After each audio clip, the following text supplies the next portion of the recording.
അധോലോക നായകൻ.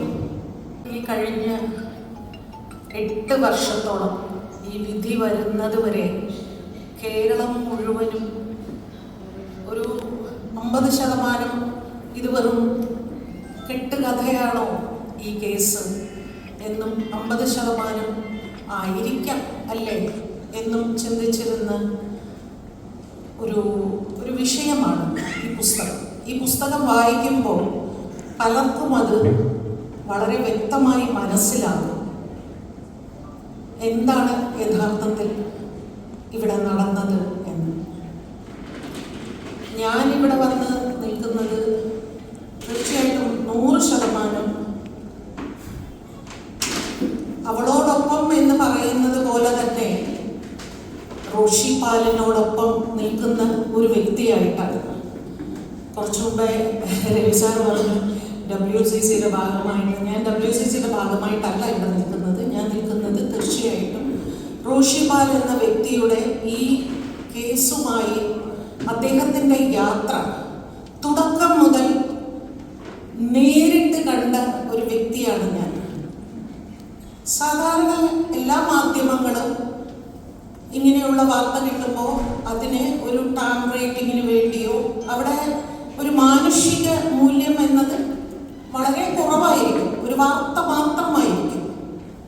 പക്ഷേ ഈ മനുഷ്യൻ തൻ്റെ ജീവിതവും തൻ്റെ ഉറക്കവും തൻ്റെ ഭക്ഷണവും എല്ലാം ഒഴിവാക്കിക്കൊണ്ട് ഈ വാർത്തയുടെ പിന്നാലെ 24 മണിക്കൂറും സഞ്ചരിച്ചതിൻ്റെ ഏറ്റവും വലിയൊരു ദൃക്സാക്ഷിയാണ് ഞാൻ. അന്ന് ഈ നടി ആക്രമിക്കപ്പെട്ട ദിവസം, ഈ നടിയാണെന്ന് അറിയുന്നതിന് മുൻപ് രാത്രി ഒരു 1:30-2 മണിക്കാണ് എനിക്കൊരു ഫോൺ കോൾ വരുന്നത്. ഇങ്ങനെ ഒരു സംഭവം നടന്നു, ആരാണ് നടി എന്നറിയില്ല. അപ്പോഴേ എൻ്റെ ഉറക്കം പോയി. സിനിമയിലുള്ള ഒരു പെൺകുട്ടി എന്ന് മാത്രമേ കേട്ടുള്ളൂ. പിന്നെ നേരം വെളുക്കുമ്പോഴാണ് ആരാണ് വ്യക്തി എന്നറിയുന്നത്. പലരും ചിന്തിക്കുന്നുണ്ട്, ഞങ്ങൾ ഈ ചാനലുകളിൽ ഇത് നിരന്തരം സംസാരിക്കുമ്പോൾ ഒരു നടിയായതുകൊണ്ടാണോ നിങ്ങൾക്ക് എല്ലാവർക്കും ഇത്രയധികം ഇതിനെക്കുറിച്ച്, അല്ലെങ്കിൽ അവൾക്ക് വേണ്ടി, അവൾക്കൊപ്പം അല്ല. ഇത് അപൂർവമായ ഒരു കൊട്ടേഷൻ ബലാത്സംഗ കേസാണ്. നേരത്തെ മാധവൻ സാർ പറഞ്ഞതുപോലെ ഇത് ആദ്യമായിട്ടായിരിക്കില്ല. മറ്റു പലരോടും ഇത്തരത്തിലുള്ള ആക്രമണം നടന്നിരിക്കാം. നമുക്കറിയാം 6 കൊലപാതകം നടത്തിയ ഒരു വ്യക്തിയുടെ കേസ് ഇതേ കേരളത്തിലായിരുന്നു.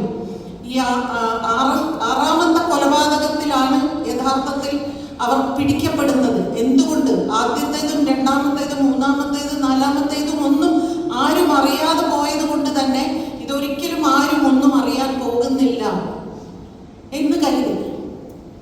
പക്ഷേ ഇതിന് ഒരു നീതി കിട്ടിയില്ലെങ്കിൽ അത് ഇനി വരുന്ന പല പെൺകുട്ടികളോടും ചെയ്യുന്ന ഒരു വലിയ ക്രൂരതയാണ്. ഈ അനീതി മറ്റു പലരിലേക്കും പോകാൻ സാധ്യതയുള്ള ഒരു അനീതിയാണ്. അതുകൊണ്ടാണ് ഞങ്ങൾ ഈ അവൾക്കൊപ്പം എന്ന് പറയുമ്പോൾ എല്ലാവരും ചിന്തിക്കുന്നത് നടി എന്ന ഒരു വ്യക്തിയെ കുറിച്ചാണ്. അല്ല, അവൾ എന്ന ഒരു പെൺകുട്ടി, അത് ആരുമായിക്കോട്ടെ, പ്രശസ്തയോ അപ്രശസ്തയോ ആരുമായിക്കോട്ടെ, ഇന്ന് വരെ മലയാള സിനിമയിൽ എന്നല്ല ഇന്ത്യൻ സിനിമയിൽ തന്നെ ഇങ്ങനെ ഒരു സംഭവം നടന്നിട്ടില്ല. അതുകൊണ്ടാണ് നമ്മൾ ഇത്രയേറെ ഇതിൽ നമുക്ക് നീതി ലഭിക്കണം, അവൾക്ക് നീതി ലഭിക്കണം. കാരണം നാളെ വരുന്ന പല കുട്ടികൾക്കും അവളൊരു മാതൃകയാണ്, അവളൊരു വഴികാട്ടിയാണ്.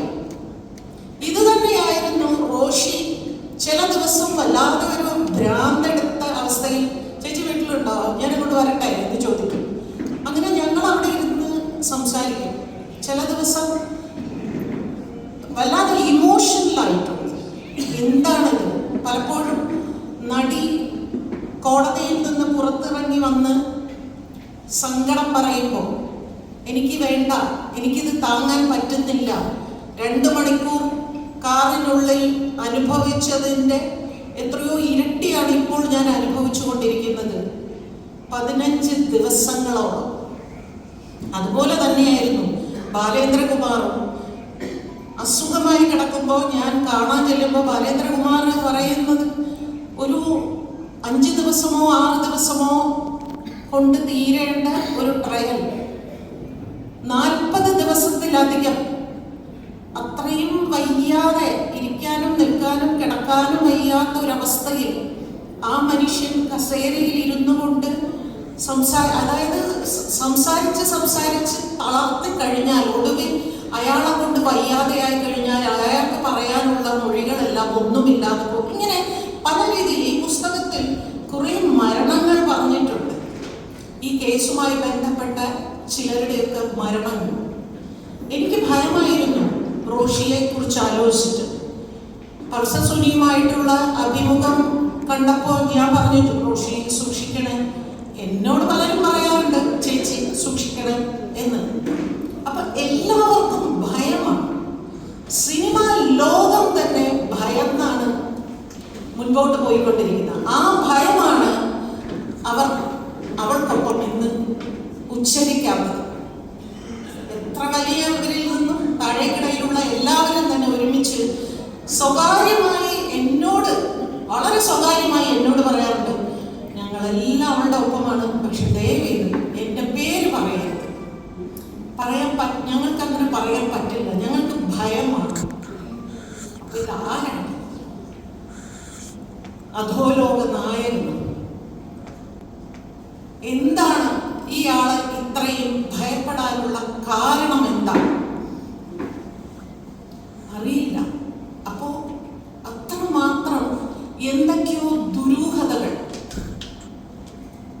ഈ വിഷയത്തിൽ, അല്ലെങ്കിൽ ഇതുപോലുള്ള പല പെൺകുട്ടികളുടെ വിഷയത്തിൽ ഇവിടെ നടന്നിട്ടുണ്ട്. അതായിരിക്കാം ഇവരെ എല്ലാവരെയും ഭയപ്പെടുത്തുന്നത്. അല്ലാതെ ഒരു സാധാരണ സിനിമാ നിർമ്മാതാവായോ സിനിമാ നടനായോ തിയേറ്റർ ഓണറായിട്ടോ മാത്രമല്ല, ഏറ്റവും വലിയ നിർമ്മാതാക്കൾക്കും നടന്മാർക്കും നടിമാർക്കും സംവിധായകർക്കും എല്ലാവർക്കും ഭയമാണ്. അവിടെയാണ് റോഷി പാൽ എന്ന വ്യക്തിയെ നമ്മൾ വളരെ ഗൗരവമായി കാണേണ്ടത്. കാരണം ഒന്ന് ആലോചിച്ച് നോക്കൂ, ഒരു ചാനലിന്റെ റിപ്പോർട്ടറാണ് അദ്ദേഹം. അദ്ദേഹത്തിന് ഈ കിട്ടുന്ന വാർത്ത വെറുതെ വായിച്ചൊന്ന് പോയാൽ മതി. വേണമെങ്കിൽ സ്വന്തമായി ഒരു യൂട്യൂബ് ചാനൽ തുടങ്ങി ഇതിനെ കാണണമായിട്ട് അങ്ങോട്ട് അവതരിപ്പിച്ച കുറെ ടാഗ് റേറ്റിംഗിൽ കൂടെ അദ്ദേഹത്തിന് പൈസ ഉണ്ടാക്കാമായിരുന്നു. പക്ഷെ അതൊന്നും ചെയ്യാതെ ഇത് മനസ്സിൻ്റെ ഉള്ളിൽ ശരിക്കും എനിക്ക് തോന്നിയിട്ടുണ്ട്, ഒരു സഹോദരനെ പോലെ അവൾക്ക് വേണ്ടി ഇത് അന്വേഷിച്ച് നടക്കുകയായിരുന്നു. ഇതിന്റെ വഴികൾ അന്വേഷിച്ച് നടക്കുകയായിരുന്നു. എവിടെയൊക്കെ ഈ കേസിൽ ശരിക്കും ഒരുപാട് സാക്ഷികൾ പുറത്തേക്ക് വരാനുള്ള ഒരു പ്രധാന കാരണക്കാരനും റോഷി പാൽ തന്നെയാണെന്ന് ഞാൻ വിശ്വസിക്കുന്നു. ബാലേന്ദ്രകുമാർ എന്ന വ്യക്തി ആദ്യമായി ഈ കേസിൽ വരുന്നതിന് മുൻപ് ഞങ്ങൾ ഇന്നും ഓർക്കുന്നു, ഞങ്ങൾ തമ്മിലിരുന്ന് ഇങ്ങനെ ഒരാളുണ്ട്, അയാൾക്ക് പറയാൻ ഒരുപാടുണ്ട്, പക്ഷെ എന്താണ് നമ്മൾ ചെയ്യേണ്ടത് എന്ന് ഞങ്ങൾ തമ്മിലിരുന്ന് ചർച്ച ചെയ്തു. ഒടുവിൽ അയാൾ തന്നെയാണ് ധൈര്യപൂർവ്വം പുറത്തേക്ക് വന്നത്. അതുപോലെ ഇതിൽ പറഞ്ഞിരിക്കുന്ന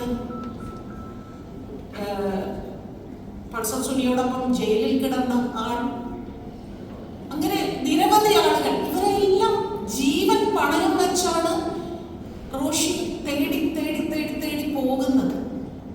അതൊരു വെറും ഇൻവെസ്റ്റിഗേഷൻ ജേർണലിസം അല്ല. അവിടെ ഒരു മനുഷ്യന്റെ, അല്ലെങ്കിൽ ഒരു പെൺകുട്ടിയുടെ അച്ഛനുണ്ട്, ഒരു നന്മയുള്ള ഒരു മനുഷ്യനുണ്ട്. ഇതെല്ലാം കടന്നതിന് ശേഷം മാത്രമാണ് അദ്ദേഹം ഒരു റിപ്പോർട്ടർ ആവുന്നത്. അതാണ് ഈ പുസ്തകം എഴുതിയില്ലായിരുന്നു എങ്കിൽ, ഞാൻ വിചാരിക്കുന്നതാണ്, ഈ പുസ്തകം റോഷി പാൽ എഴുതിയില്ലായിരുന്നുവെങ്കിൽ റോഷി പാലിന് മരണം വരെ മനസ്സമാധാനമായിട്ട് കിടന്നുറങ്ങാൻ പറ്റില്ല. കാരണം അത്രമാത്രം അദ്ദേഹത്തിന്റെ മനസ്സിൽ ഇത്രയും വിഷയങ്ങൾ ഇങ്ങനെ കിടന്ന് ശ്വാസം മുട്ടുന്നുണ്ടായിരുന്നു എന്ന് പലപ്പോഴും സംസാരിക്കും. ഞാൻ വരെ വിട്ടുകളാം, പോട്ടെ, ഇപ്പൊ എന്ത് ചെയ്യാനാണ്, നമ്മുടെ നീതിന്യായ വ്യവസ്ഥ ഇങ്ങനെയാണ്. ഇതെല്ലാം ഇല്ല, അങ്ങനെയല്ല, നമുക്ക് ഇതിന്റെ അറ്റം വരെ പോകണം, നമ്മളിത് മറ്റു പലർക്കും വേണ്ടിയാണ് ഇത് ചെയ്യുന്നത് എന്ന് ഞങ്ങളെ എല്ലാവരെയും പറഞ്ഞ് നമ്മളെ മോട്ടിവേറ്റ് ചെയ്യുന്ന ഒരു ജേർണലിസ്റ്റാണ്, ഒരു മനുഷ്യനാണ്, ഒരു പെൺകുട്ടിയുടെ അച്ഛനാണ്. അതുകൊണ്ട് തന്നെ ഈ പുസ്തകം ഈ അവൾക്കൊപ്പം എന്ന് ഓരോ പെൺകുട്ടിയെ കുറിച്ചും ഓർത്ത് വേവലാതിപ്പെടുന്ന പലർക്കും കാര്യങ്ങൾ എന്താണെന്ന് വളരെ വ്യക്തമായി മനസ്സിലാക്കാൻ പറ്റുന്ന ഒരു പുസ്തകമാണിത്. അതുകൊണ്ട് തന്നെ നിങ്ങൾ ഓരോരുത്തരും ഇത് വായിക്കണം. എങ്കിൽ മാത്രമേ ഇവിടെ നടന്ന അനീതി നിങ്ങൾക്ക് വ്യക്തമായി ബോധ്യപ്പെടുകയുള്ളൂ. നമ്മളെപ്പോഴും വിചാരിക്കും ഇത്രയൊക്കെ സംഭവിച്ചിട്ടും, നമ്മൾ ചില ആൾക്കാരൊക്കെ എന്നോട് ചോദിച്ചിട്ടുണ്ട്, അവൾ സന്തോഷമായിരിക്കുന്നല്ലോ, എന്താ സന്തോഷമായിരിക്കാൻ പാടില്ലേ? ഇങ്ങനെ ഒരു അനീതി നടന്നാൽ ആ പെൺകുട്ടി ജീവിതകാലം മുഴുവനും കരഞ്ഞ് ഇങ്ങനെ തീർക്കണം. അവൾ സന്തോഷമായിരിക്കട്ടെ. അവൾ ഒരിക്കലും എനിക്ക് ഇങ്ങനെയൊന്നും സംഭവിച്ചിട്ടില്ല എന്ന് അവൾ ഇത് മറക്കണം. ഇത് മറക്കാൻ വേണ്ടിയാണ് ഞങ്ങളൊക്കെ ശ്രമിച്ചുകൊണ്ടേയിരിക്കുന്നത്. ദിവസവും ഒരു പ്രാവശ്യമെങ്കിലും വിളിച്ച് പല രീതിയിലും അവളെ ആശ്വസിപ്പിക്കുകയും അവളെ സന്തോഷിപ്പിക്കുകയും അവളുടെ അടുത്തിരിക്കുമ്പോൾ ഈ വിഷയം ഒഴിച്ചു ബാക്കി എന്തും ഞങ്ങൾ സംസാരിക്കും.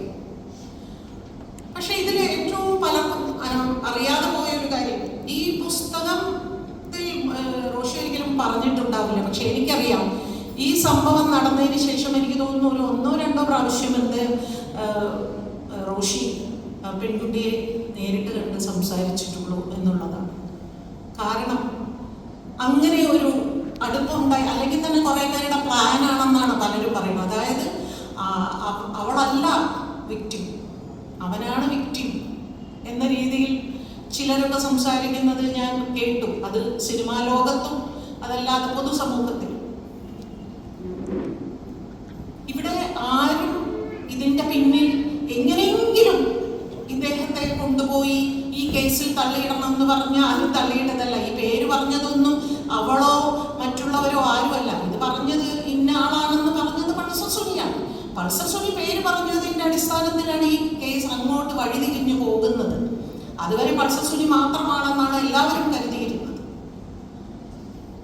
ഈ സംഭവത്തിന് ശേഷം അവളുടെ വീട്ടിൽ ഇരുന്ന് അവൾ ഈ സംഭവം നമ്മളോട് വിശദീകരിക്കുമ്പോൾ ഒരമ്മ അല്ലെങ്കിൽ ഒരു പെൺകുട്ടിയുടെ അച്ഛൻ, സഹോദരൻ, നമുക്ക് കേട്ടിരിക്കാൻ പറ്റില്ല. അത് നമ്മൾ അവളിൽ നിന്ന് കേൾക്കുമ്പോൾ മാത്രമേ നമുക്ക് അവൾക്ക് വേണ്ടി ഇറങ്ങാനുള്ളൊരു മനസ്സുണ്ടാവുള്ളൂ. ഈ വിമർശിക്കുന്നവർക്കെല്ലാം ഇതൊരു കഥയാണ്. എവിടെയോ എന്തോ ആരൊക്കെയോ സംസാരിക്കുന്ന കുറേ കഥ. ചിലർക്ക് ചാനൽ ചർച്ചകൾ, ഈ വിഷയവുമായി ബന്ധപ്പെട്ട് ചാനൽ ചർച്ചകൾ സമയത്ത് പറയും ഇവർക്കൊന്നും വേറെ പണിയില്ലേ. പണിയില്ലാഞ്ഞിട്ടല്ല, ഇനി ഒരു പെൺകുട്ടിക്കും ഇങ്ങനെ ഒരു കൊട്ടേഷൻ ബലാത്സംഗം നേരിടാൻ ഇടവരരുത്. കാരണം മറ്റു ബലാത്സംഗം പോലെയല്ല കൊട്ടേഷൻ എന്ന് പറയുന്നത്. തെളിയിക്കപ്പെടാൻ വളരെ ബുദ്ധിമുട്ടുള്ളൊരു വിഷയമാണത്. അതുകൊണ്ട് തന്നെ ഈ കേസ് ഇനി എങ്ങനെയൊക്കെ, എത്രയൊക്കെ ഉന്നതനാണെങ്കിലും എത്രയൊക്കെ സമ്പന്നനാണെങ്കിലും ഈ കേസ് തെളിയിക്കപ്പെട്ടില്ലെങ്കിൽ നാളെ അത് ഒരുപാട് പെൺകുട്ടികളെ മാനസികമായി സാമൂഹികമായി തളർത്തിക്കളയും. അത്രമാത്രം ഒരു പ്രാധാന്യം അർഹിക്കുന്ന ഒരു വിഷയമാണ് ഈ പുസ്തകത്തിൽ ഉള്ളത്. പറയാൻ ഇന്ന് മുഴുവനും ഒരുപാടുണ്ട് പറയാൻ. പക്ഷേ സമയം വളരെ കുറവായതുകൊണ്ടാണ് അത്രയധികം ദീർഘിപ്പിക്കാത്തത്. തീർച്ചയായും നിങ്ങൾ എല്ലാവരും ഈ പുസ്തകം വായിക്കണം. അവളോടൊപ്പം എന്ന് മനസ്സുകൊണ്ടെങ്കിലും, എന്നാൽ അവൾ എന്നത് വീണ്ടും ഞാൻ ആവർത്തിക്കുന്നു, നടിയോടൊപ്പം എന്നല്ല നിങ്ങൾ കരുതേണ്ടത്, ഒരു പെണ്ണിനോടൊപ്പം. ഇങ്ങനെ ഒരു ദുരനുഭവം നേരിട്ട ഒരു പെണ്ണിനോടൊപ്പം തന്നെയാണ് ഈ സമൂഹത്തിലെ ഓരോ മനുഷ്യനും എന്ന് നിങ്ങൾ ഓരോരുത്തരും പറയണം എന്നാണ് എനിക്ക് പറയാനുള്ളത്. ഈ പുസ്തകം ഞാൻ കുറച്ചൊക്കെ ഇന്നാണ് എൻ്റെ കയ്യിൽ കിട്ടിയത്. അതുകൊണ്ട് തന്നെ എനിക്ക് മുഴുവനും ഇത് വായിച്ചാൽ മാത്രമേ ഇതിനെക്കുറിച്ച് പൂർണ്ണമായിട്ടും എനിക്ക് സംസാരിക്കാൻ പറ്റുള്ളൂ. ഞാനൊന്ന് ഓടിച്ച് ഞാൻ വായിച്ചു. ഇത് വായിക്കുമ്പോൾ നമുക്ക് കുറേ നെഞ്ചിടിപ്പുണ്ടാകും, കുറേ സങ്കടം വരും, അങ്ങനെ കുറേ കണ്ണീരിൻ്റെ കഥകളുണ്ട്, കുറേ ഭയത്തിൻ്റെ കഥകളും എല്ലാം തന്നെ ഈ അന്വേഷണ പുസ്തകത്തിൽ റോഷി പാൽ ഉൾപ്പെടുത്തിയിട്ടുണ്ട്. നിങ്ങളെല്ലാവരും ഇത് വായിക്കണം എന്ന് പറഞ്ഞുകൊണ്ട് ഞാൻ എൻ്റെ വാർത്തകൾ ഇവിടെ നിർത്തുന്നു. നന്ദി, നമസ്കാരം.